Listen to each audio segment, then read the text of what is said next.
오늘의 성경 말씀은 에스겔 37장 15절에서 23절 말씀입니다. 구약 1210년에 있습니다. 여호와의 말씀이 또 내게 임하여 이르시되, 인자야, 너는 막대기 하나를 가져다가 그 위에 유다와 그짝 이스라엘 자손이라 쓰고, 또 다른 막대기 하나를 가지고 그 위에 에브라임의 막대기 곧 요셉과 그짝 이스라엘 온 족속이라 쓰고, 그 막대기들을 서로 합하여 하나가 되게 하라. 내 손에서 둘이 하나가 되리라. 내 민족이 내게 말하여 이르기를, 이것이 무슨 뜻인지 우리에게 말하지 아니하겠느냐 하거든. 너는 곧 이르기를, 주 여호와께서 이같이 말씀하시기를, 내가 에브라임의 손에 있는 바 요셉과 그짝 이스라엘 지파들의 막대기를 가져다가 유다의 막대기에 붙여서 한 막대기가 되게 한즉 내 손에서 하나가 되리라 하셨다 하고, 너는 그걸 쓴 막대기들을 무리의 눈앞에서 손에 잡고 그들에게 이르기를, 주 여호와께서 이같이 말씀하시기를, 내가 이스라엘 자손을 잡혀간 여러 나라에게 인도하며 그 사방에서 모아서 그 고국 땅으로 돌아가게 하고, 그 땅 이스라엘 모든 산에서 그들이 한 나라를 이루어서 한 임금이 모두 다스리게 하리니, 그들이 다시는 두 민족이 되지 아니하며 두 나라로 나누이지 아니할지라. 그들이 그 우상들과 가증한 물건과 그 모든 죄악으로 더 이상 자신들을 더럽히지 아니하리라. 내가 그들을 그 범죄한 모든 처소에서 구원하여 정결하게 한즉 그들은 내 백성이 되고 나는 그들의 하나님이 되리라. 아멘. 유다는 587년에 바벨론에게 멸망하였습니다. 예루살렘 성전이 완전히 초토화되었고, 시드기야 왕은 자기가 보는 앞에서 아들이 죽었습니다. 그리고 눈이 뽑혀서 포로로 잡혀갔습니다. 근데 바벨론이 그때 처음으로 예루살렘에 쳐들어왔던 것은 아닙니다. 바벨론은 이미 10년 전에 예루살렘을 함락하고 당시 여호야긴 왕과 귀족 그리고 제사장 등 유다의 지도층들을 다 사로잡아 간 적이 있습니다. 그 중에 제사장이었던 에스겔도 있었습니다. 에스겔은 바벨론으로 사로잡혀 간 지 5년 후에 예언자로 부르심을 받았고, 그때부터 20년 동안 예언자로 활동하였습니다. 유다가 멸망하기 전까지는 유다 백성들에게 회개를 촉구하였고, 유다가 멸망한 이후에는 바벨론의 포로로 잡혀온 유다 백성들을 위로하고 또 희망을 제시하였습니다. 유다가 멸망하고 바벨론의 포로로 잡혀오면서 유다 백성들이 절망하였죠. 하나님의 성전이 있고 하나님의 성전이 있으므로 하나님이 굳게 지킨다 믿었던 예루살렘이 무참히 파괴되었습니다. 그리고 그들은 예루살렘에서 옮겨졌습니다. 예루살렘은 하나님이 계시는 곳이고 예루살렘에 있음으로 말미암아 누렸던 안정과 평안함이 다 깨졌습니다. 이제는 하나님과 전혀 상관없는 바벨론 지역에 있기 때문입니다. 그 속에서 묻지 않을 수가 없었습니다. 어떻게 이 지경이 되었을까? 하나님이 우리를 버리셨을까? 또 이제 우리는 무엇을 어떻게 해야 하는가? 였습니다. 이 에스겔이 말하는 것은 분명 절망의 상황입니다. 그러나 돌이키면 살 수 있습니다. 였습니다. 이 본문 바로 앞에서는 마른 뼈가 살아나는 환상을 보여주었습니다.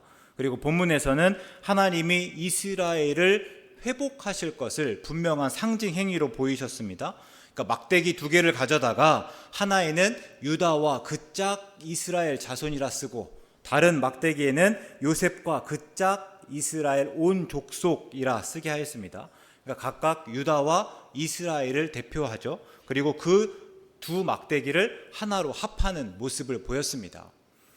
그러니까 우리가 다 알지 못해도 우리가 이 행위가 무슨 의미인지 어렵지 않게 짐작할 수 있습니다. 그러니까 유다와 이스라엘이 하나 된다는 거예요.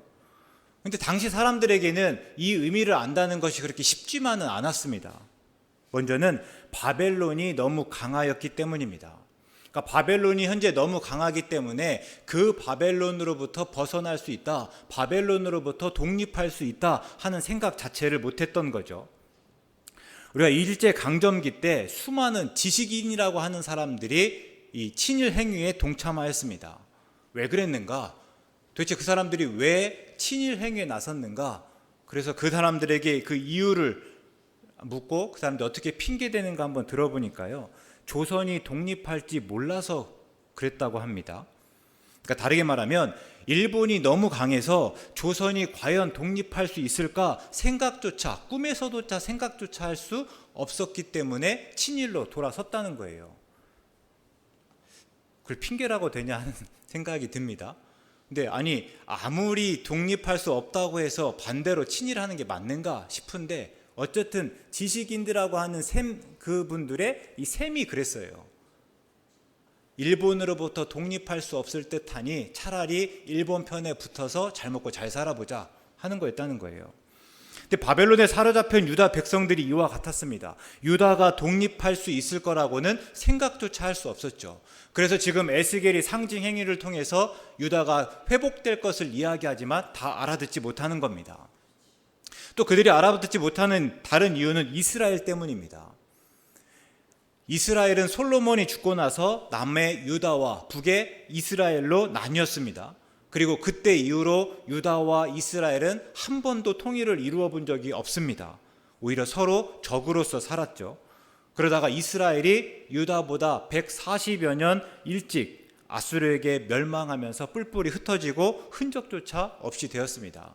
그러니까 아수르의 기본적인 정책은 내가 정복한 땅의 백성들을 그냥 두면서 내가 세금만 걷어들이는 것이 아니었어요. 혹시나 여기 이 사람들이 모여 있으면 딴 생각할 수 있으니 오히려 우리에게 다시 한번 대적할 수 있으니 이 사람들 자체를 다 뿔뿔이 흩어버렸죠. 그러니까 이스라엘을 아수르가 점령했을 때 이스라엘에 있는 사람들을 다 천하각지로 흩어버린 거예요. 근데 이 에스겔이 지금 이스라엘을 말하고 있습니다. 이제는 뿔뿔이 흩어져서 그 근원조차도 찾을 수 없는, 어디에 있는지조차 모르는 사람들을 다시 또 모아서 그들 또 회복하겠다 말하고 있습니다.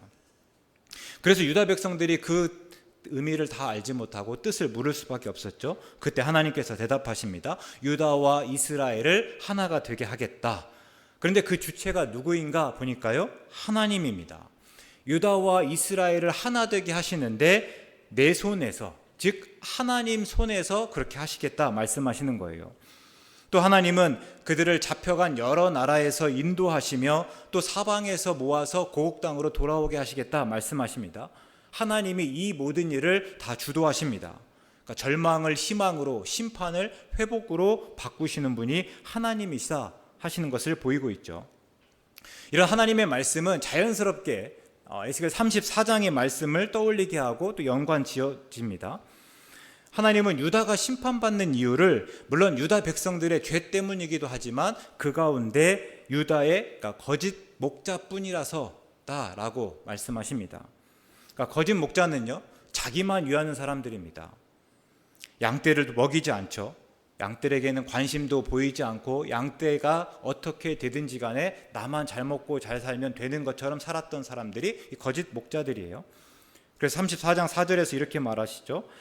너희가 그 연약한 자를 강하게 아니하며 병든 자를 고치지 아니하며 상한 자를 싸매주지 아니하며 쫓기는 자를 돌아오게 하지 아니하며 잃어버린 자를 찾지 아니하고 다만 포악으로 그것들을 다스렸도다. 그러니까 지금 이게 유다가 멸망할 때 지도자들의 모습입니다. 지도자라고 하면 백성들을 챙기고 백성들을 바르게 인도해야 함에도 불구하고 오히려 그들을 무시하고 그들을 떨어뜨려 놓고 자기들의 이익만 챙겼다 하는 거예요. 그러니까 지금 유다의 지도자들은 다 거짓 목자였다 하나님께서 말씀하십니다. 양의 처지와 형편을 살피지 않습니다. 그들을 돌보지 않습니다. 양이 병에 걸리고 다리가 부러지면 그들을 고쳐줘야 되지만 그렇지 않았습니다. 또 양 무리에서 떨어져서 지금 양들이 들짐승의 위험에 놓여 있지만 그들을 찾을 생각조차 않았습니다. 그래서 어떻게 되었는가? 이제 5절과 6절의 말씀인데요. 목자가 없으므로 그것들이 흩어지고 흩어져서 모든 들짐승의 밥이 되었도다. 내 양떼가 모든 산과 높은 맷뿌리마다 유리되었고 내 양떼가 온 지면에 흩어졌을 때 찾고 찾는 자가 없었도다 말합니다. 그러니까 물론 유다 백성들의 죄가 있었지만 하나님께서 그 상황을 보시면서 가장 먼저 보시는 거는요, 온통 거짓 목자밖에 없다 하는 거예요. 특별히 하나님께서 말씀하시는 게 내 양떼라고 합니다.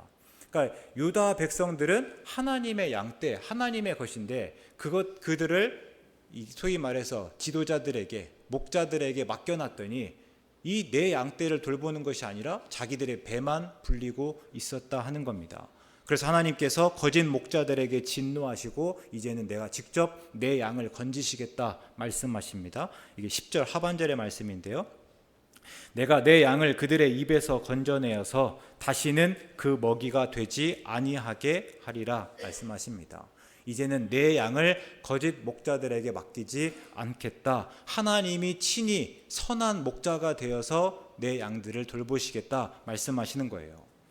오늘 본문의 중점이 여기에 있습니다. 하나님이 다시 유다와 이스라엘의 선한 목자가 되어 돌보시겠다는 거예요. 그들의 죄 때문에 그들을 심판하고 지금 흩으신 듯하지만 하나님이 그들을 다시 부르시고 선한 목자가 되어서 돌보시겠다. 그래서 유다 백성들에게는 위로이고 희망일 수 있습니다. 하나님이 다시 우리의 선한 목자 되어주시기로 작정하셨기 때문에. 다시 앞에서 뭐라고 말씀했습니까? 이스라엘 백성, 그러니까 유다 백성들이 바벨론을 잡혀오면서 이곳은 하나님의 성전이 있는 예루살렘과는 떨어져 있는 곳이에요. 도대체 하나님이 우리를 버리셨고 우리는 하나님과 떨어져 살 수밖에 없다 생각하고 있었던 사람들에게 아니, 다시 내가 너희들을 불러서 선한 목자 되어주겠다 말씀하시는 거예요.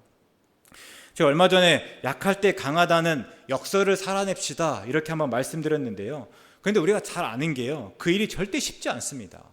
뿐만 아니라 절대 하고 싶지 않습니다. 왜 그런가 하면 우리는 약한 것을 끔찍하게 싫어하기 때문입니다.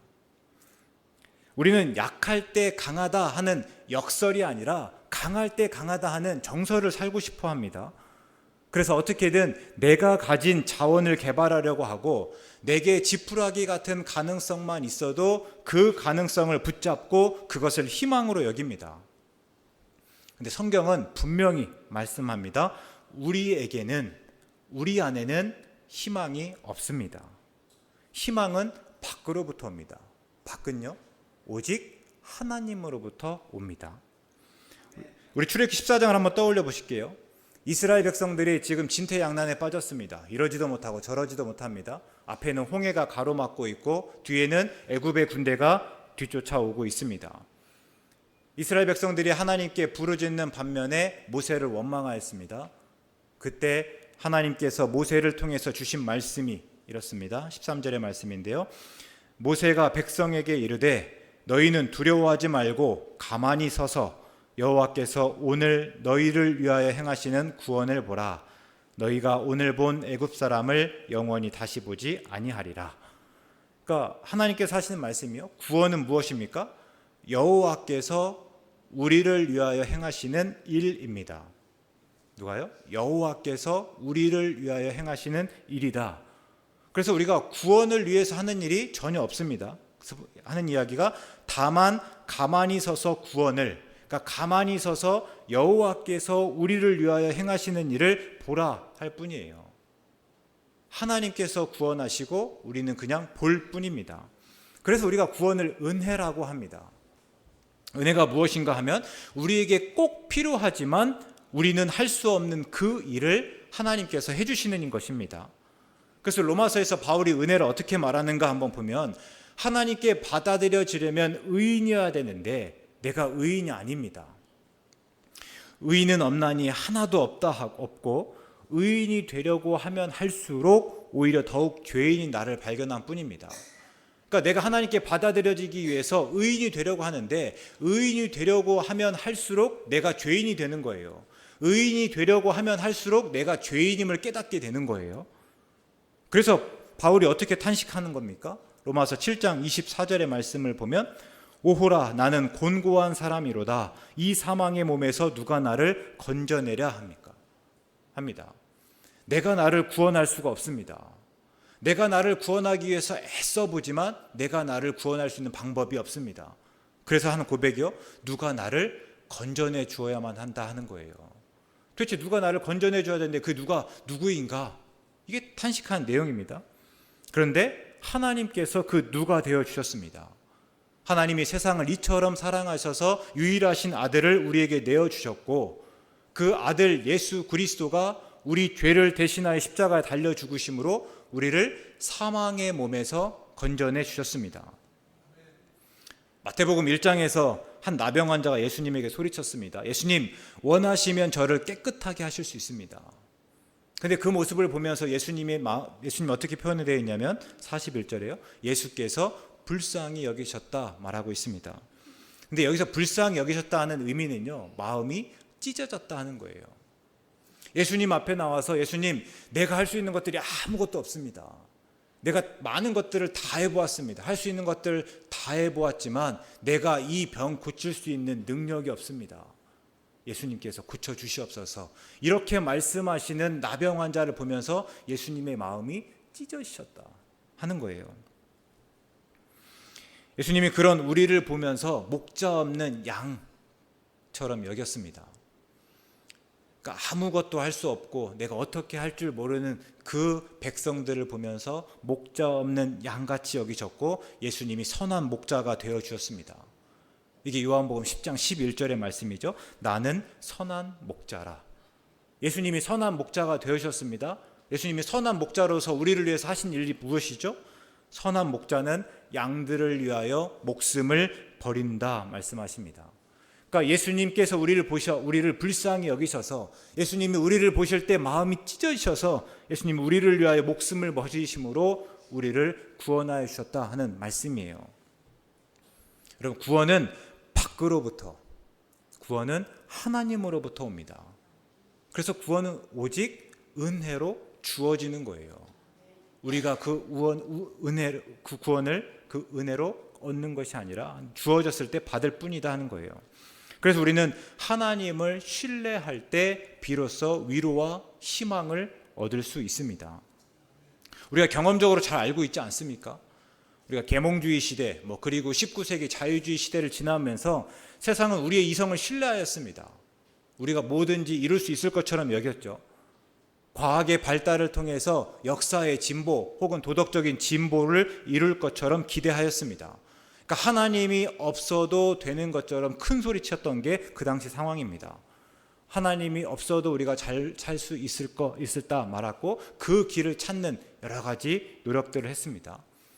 그러나 제1차, 제2차 세계대전을 겪으면서 완전히 그 모든 기대가 산산조각 깨져버렸습니다. 그러니까 사람에 대한 낙관이 철저하게 깨졌죠. 이게 서구 역사에서 그대로 여러 가지 이유로 남아 있습니다. 그런데 그 전쟁이 오늘까지 계속되고 있습니다. 아이러니하죠. 오늘 또 사람에 대한 기대들을 굉장히 많이 하고 있습니다. 그런데 그 기대가 다 깨졌던 전쟁이 오늘날까지도 세계 곳곳에서 이루어지고 있다 하는 거예요. 사람들에게는 어떤 위로와 희망도 없습니다. 잠시만 시간 내서 뉴스를 한번 보시죠.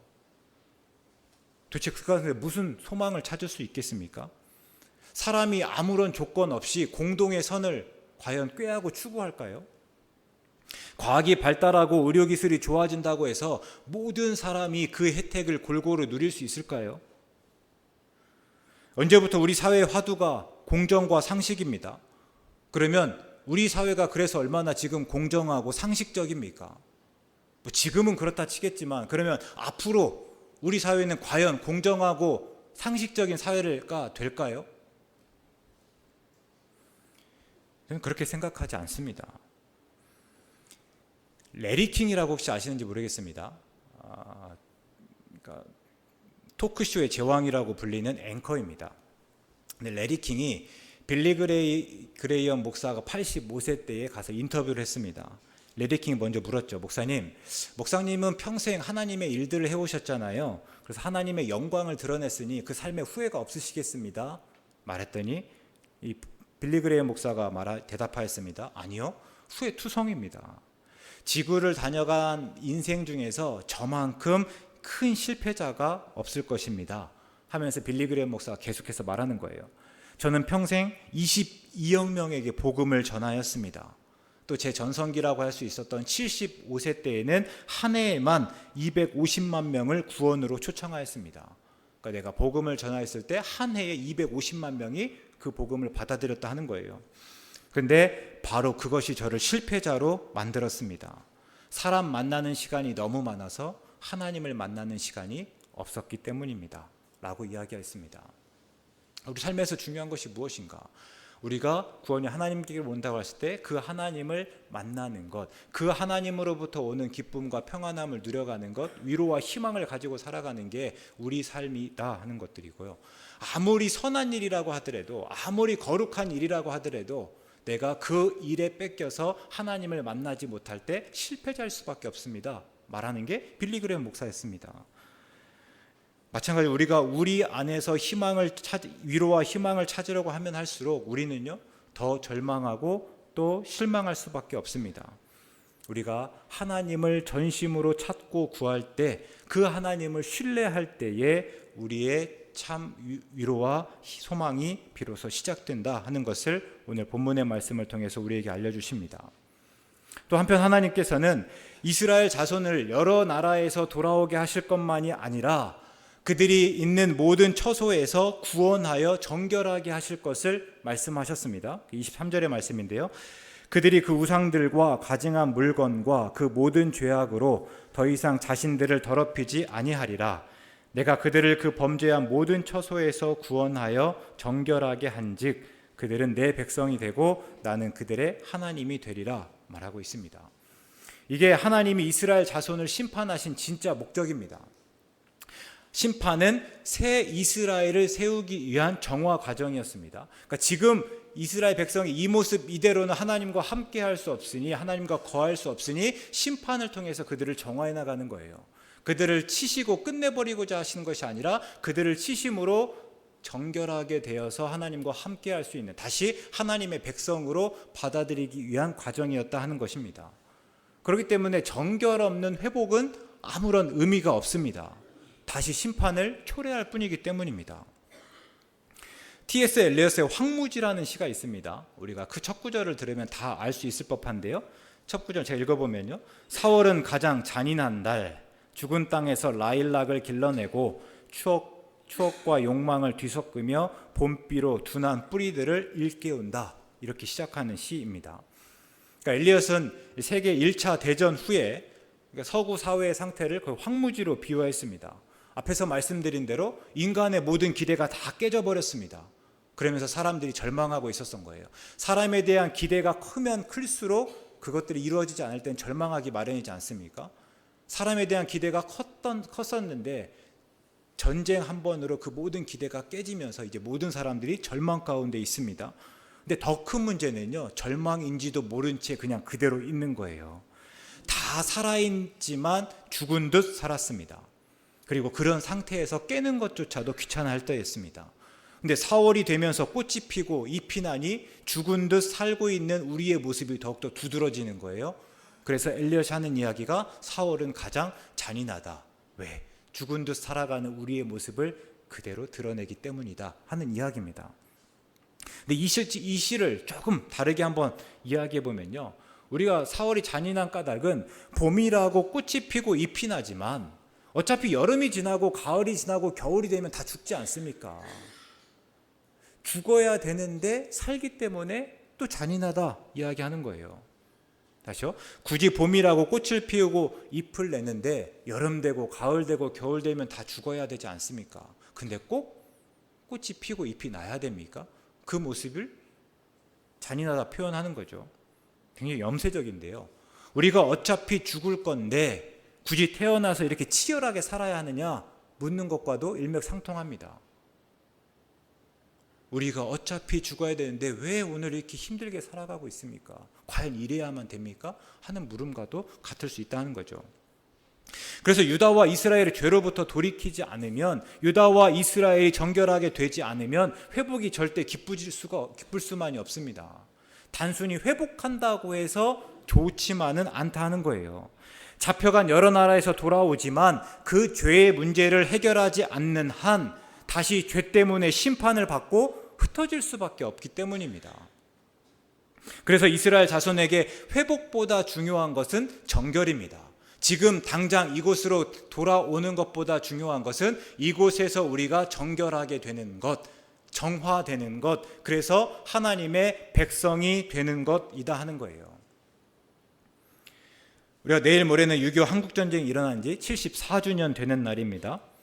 우리가 그때를 기억함으로 다시는 이런 아픔을 반복하지 않아야 되겠습니다. 요즘 정부에서 하는 것들이나 모든 돌아간 상황들이 위태위태하긴 하지만 우리가 분명히 기억할 거는요, 전쟁은 승자나 패자가 없습니다. 우리에게 국방력이 더 잘한다고 해서 우리가 이겼다 말할 수 없고요, 또 다른 이유로 졌다 하는 것이 아니라 전쟁이 일어난 순간 모든 나라는요 다 패자입니다. 그래서 우리가 전쟁은 언제나 막아야 하는, 우리가 항상 평화를 추구해야 된다는 것을 꼭 명심했으면 좋겠습니다. 근데 한편 항상 이맘때면 이야기되는 게 있는데요, 또 통일입니다. 그리고 통일 의식 조사 결과입니다. 어떻게 결과가 나올지는 뻔합니다. 그러니까 통일을 해야 된다고 답한 사람들이 지금까지 조사 이래 최저입니다 말할 거고, 반대로 통일이 필요 없다, 통일이라고 대답한 사람들의 비율은 조사 이래 최고입니다, 이런 이야기일 거예요. 그러니까 우리의 소원은 통일입니다 하는 이야기는 이제 옛말이 되었다 하는 식입니다. 가면 갈수록 이 이야기는 더 심해질 겁니다. 그런데 가만히 생각해 보면 그럴 수밖에 없지 않나 싶어요. 누가 통일에 과연 관심이 있습니까? 간간히 통일에 대한 교육이 있다고 하지만 누가 통일에 대한 관심을 가지고 살아가는가 하는 거예요. 지금까지 통일을 해야 된다고 하는 이유와 명분을 다 따져보면 대부분요 경제적인 가치입니다. 그러니까 통일을 하고 나면, 그러니까 남과 북이 합하면 우리가 더 많은 자원을 가지고 더 많은 경제적 부를 이룰 수 있다 하는 이야기였습니다. 그런데 이제 우리가 생각할 때요, 우리가 이미 충분히 잘 살고 있습니다. 그래서 굳이 통일 이후에 더 큰 경제적 가치를 얻고자 하는 마음들이 없다 하는 거죠. 또 내가 그 가치를 얻기 위해서는 통일하고 나서 오랫동안 불편을 감수해야 되는데 그러고 싶은 마음도 없습니다. 거기에다가 정치권에서 하는 이야기들 한번 보시죠. 언제는 북한을 협력자로 여기기도 하지만 또 이 주적이자 악마로 규정하면서 어떻게든지 간에 그냥 여론만 얻어내는데 급급하고 있습니다. 우리가 북한이 주적이고 악마라고 한다면요, 때려잡고 죽여야 합니다. 누가 그런 사람들과 통일을 하려고 하겠습니까? 악마인 사람들과 누가 함께 살고 싶어 하겠습니까? 또 우리나라와 북한이 한민족이라고 하는데, 지금 살아가고 있는 사람 중에서 한민족, 우리나라와 북한이 한민족이었을 때 경험한 사람이 도대체 얼마나 됩니까? 거기에다가 오늘날은요, 한 가족이라고 하더라도 돈 때문에 싸우고 갈라지고 서로 남납이 되는 일이 비일비재합니다. 그런데 과연 한민족이라는 이유로 통일을 해야 한다고 생각할 사람들이 과연 얼마나 있겠냐 하는 거예요. 그럴 때 통일 의식조사는 지극히 당연합니다. 종종 어떤 매체에 따라서 이렇게 이 결과를 보도하면서 문제인 것처럼 이야기하는데 저는 뭐가 문제인지 모르겠어요. 오히려 오랫동안 우리 사회가 또 우리 모두가 그런 결과를 유도해온 것은 아닐까 하는 생각마저 듭니다. 근데 오해하지 마실 거는요, 제가 통일에 관심 없는 사람들을 대변하는 것은 아닙니다. 개인적으로 목사로서 그리스도인으로서 저는 통일을 바랍니다. 왜인가? 그것이 하나님께서 바라시는 일이라고 믿기 때문입니다. 우리가 하나님을 삼위일체 하나님으로 고백합니다. 그러니까 성부, 성자, 성령 하나님께서 서로 내어주고 서로 나누어주는 사랑의 공동체로 존재합니다. 그리고 하나님께서 그 공동체 안으로 우리를 부르시죠. 이게 구원입니다. 그러니까 하나님의 속성은 기본적으로 사랑입니다. 그래서 요한 1서에서 사도 요한이 고백하죠. 하나님은 사랑이시라. 사랑이신 하나님이 이렇게 나누어져서 서로 미워하고 싸우고 죽이는 일을 좋아하시겠습니까? 오히려 이런 상황을 보면서 안타까워하시지 않겠습니까? 또 에베소서 2장 14절에서 바울이 이야기합니다. 예수님은 우리의 화평이십니다. 그래서 둘로 하나를 만드사 원수된 것, 그 중간에 막힌 담을 자기 육체로 허셨습니다. 이야기하죠. 그러니까 예수님이 이 땅에 오시고 십자가에 달려 죽으신 까닭이 무엇이냐? 죄로 인해 깨진 관계 때문입니다. 죄가 들어오면서 하나님과 사람의 우리 간의 관계가 깨졌습니다. 죄가 들어오면서 사람과 사람 사이의 관계가 다 깨졌습니다. 또 죄가 들어오면서 사람과 하나님이 지으신 피조 세계와의 관계가 다 깨졌습니다. 예수님이 오신 까닭이 무엇입니까? 죄로 인해서 깨진 이 관계를 회복하기 위해서입니다. 그래서 그럴 때 하나님께서 이런 분단과 분열, 대립, 죄로 인해서 사람과 사람이 다 깨진 이 관계를 그냥 보고 계시는 것이 과연 좋을 리 없다 하는 거죠. 선교적인 차원에서도 그렇습니다. 복음은 우리에게만 기쁜 소식이어서는 안 됩니다. 우리와 다르고 우리를 반대하고 우리의 원수인 사람들에게까지도 복음은 기쁜 소식이어야 됩니다. 그래서 하나님께서 교회를 세우신 거예요. 그 복음을 전하게 하시기 위해서 교회를 세우셨다. 그리고 오늘 우리를 부르셔서 우리에게 사명을 맡기신 거죠. 땅끝까지 가서 복음을 전하라 말씀하신 거예요. 그러니 통일은 마땅하지 않겠습니까? 조금만 성경을 주의 깊게 읽고 하나님의 뜻을 묵상해 보면 얼마든지 통일해야 하는 이유로 가득합니다. 그럴 때 하나님은 본문을 통해서 우리에게 두 가지를 알려주십니다. 먼저 통일은요, 하나님이 주도하셔서 하나님이 이루실 일이다 하시는 말씀입니다. 하나님의 손에서 우리를 하나가 되게 하실 것이고 또 하나님이 아니면 그렇게 하실 수도 없습니다. 그래서 우리가 그리스도인으로서 마땅히 통일을 구한다 했을 때 먼저 하나님을 찾고 구하라. 하나님이 하실 일을 기대하고 기다려라 하는 것이 오늘 본문을 통해서 우리에게 주시는 말씀입니다. 그러면 하나님이 하실 거니까 하나님이 알아서 다 하실 일이니까 우리는 가만히 있으면 됩니까? 그냥 손 놓고 있으면 되겠습니까? 물론 아닙니다. 본문을 통해서 우리가 아는 다른 하나는요, 단순히 통일만 되면 되는 것이 끝이 아니다 하는 거예요. 하나님께서 하나가 되게 한다고 해야 여전히 서로 미워하고 싸우고 죽이는 일이 있으면 무슨 소용인가? 이 물음이죠. 그러면 다시 나뉘어지고 다시 미워하고 싸우고 죽이는 일을 반복하지 않겠는가? 우리가 하나로 통일된다 한들 우리가 그 안에서 서로 미워하고 죽이고 싸우고 죽이는 일이 계속되면 다시 나눠질 것이고 또 그러다 또 다시 합해진들 또 계속 그 과정을 반복하지 않겠습니까? 그러면 그 통일이야말로 잔인한 일일 수밖에 없습니다. 그래서 우리는 통일을 기대하고 기다리면서 우리 안에서 통일을 이루어 가야 합니다. 서로 사랑하고 서로 이해하고 서로 용납하는 법을 배워야 하는 거죠. 그러니까 우리가 오늘 통일을 기다린다는 것은요, 우리의 가정 안에서, 교회 안에서, 사회 안에서 서로 하나 되기를 시작해야 됩니다. 우리가 하나 될 수 있어야 되고 하나 된 가운데 또 받아들이고 하나 되어야 되니까요. 하나님이 하나가 되게 하시지만 그 하나가 되는 것을 지키게 하는 것은 누구 몫이다 말씀하시는 겁니까? 그건 우리 몫이에요. 하나님이 하나 되게 하시고 그 하나됨을 우리에게 지켜가라 말씀하시는 거죠. 그게 올해 우리 교회 표 아니겠습니까? 성령이 하나 되게 하신 것을 힘써 지키는 일입니다. 그래서 우리가 하나됨을 지켜가는 것은 우리 안에서 우리의 모습을 통해서 하나님이 기뻐하시는 모습을 이루어가는 일일 뿐만 아니라 하나님이 하시는 일을 기대하는 일이고 통일을 준비하는 일이고 더 나아가서 통일 이후의 삶을 살아가는 일이다 하는 거예요. 올해 6.25는 우리가 서로 사랑하기를 다짐하며 지내실 수 있기를 바랍니다. 우리의 가족 안에서, 우리의 교회 안에서, 사회 안에서 하나 되기를 꿈꿔보며 하나 되기를 연습해 가기를 새롭게 다짐하면 좋겠다. 그게 6.25를 맞이하는 우리의 방식이기를 주의 이름으로 간절히 축원합니다. 기도하겠습니다. 하나님, 6.25 한국전쟁 기념일을 앞두고 우리를 사랑하신 하나님의 마음을 헤아려 봅니다.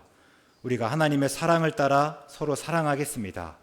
우리의 화평이신 예수님을 따라 우리 안에 담을 허물겠습니다. 성령을 따라 살아가며 서로 사랑하고 화평의 열매를 맺겠습니다. 우리를 도와주시옵소서. 예수님의 이름으로 기도드립니다.